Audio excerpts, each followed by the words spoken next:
third pillar is sleep. Now, it's not as simple as just get 8 hours of sleep. You need to optimize your sleep quality in addition to your sleep quantity. So, the way sleep works is the REM cycles fluctuate in 90-minute cycles. So, you don't want to set your alarm for exactly 8 hours. You're actually better off getting 7.5 or 9 hours of sleep. 8 hours just happens to be the average between those. And getting good quality sleep at night actually starts the morning before. The first thing you want to do when you wake up is get outside and get natural sunlight in your eyes. This calibrates your circadian clock to release melatonin exactly 12 hours later when it's time to go to bed. And melatonin facilitates deep, restful sleep. While we're talking about circadian rhythm, it is one of the most important aspects of testosterone production that gets overlooked. When you get sunlight in your eyes early in the morning, it increases dopamine levels, and dopamine and testosterone are closely interrelated. So by getting sunlight in the morning, you calibrate your circadian rhythm and increase dopamine, which both have downstream effects on your testosterone production. So going back to sleep, at night, you've probably heard, and if you haven't before, you should stay off of blue light and screens at least an hour before bed. But it's not just blue light and screens, it's really any bright light that mimics the sun. And this is because if your body thinks the sun is still out by having bright light in your eyes, it's going to suppress melatonin production because it thinks it's daytime. So avoid blue and bright lights before bed.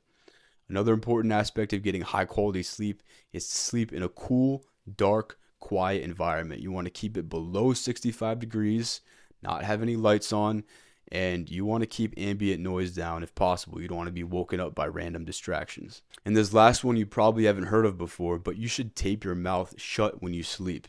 If you sleep without your mouth taped shut, there's a chance that you get sleep apnea. And this is when you sleep with your mouth hanging open.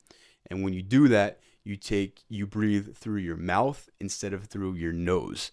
The problem with this is that mouth breathing is shallow and fast. And shallow, fast breathing triggers the fight or flight response. Because if you think about it, if an organism or one of our caveman ancestors is breathing fast, it thinks it's in danger. So when you sleep with your mouth open, it triggers the fight or flight response, as opposed to deep nasal breathing, which activates the diaphragm.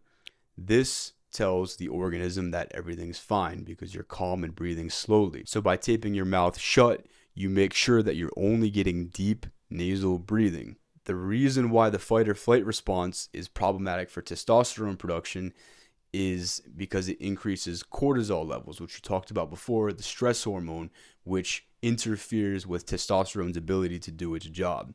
So when you tape your mouth shut and you only do nasal breathing, you make sure you're not elevating your cortisol and you're allowing your body to produce testosterone optimally during sleep, which is extremely important because sleep is the time when testosterone is secreted the most. Your body doesn't secrete a ton of testosterone during the day.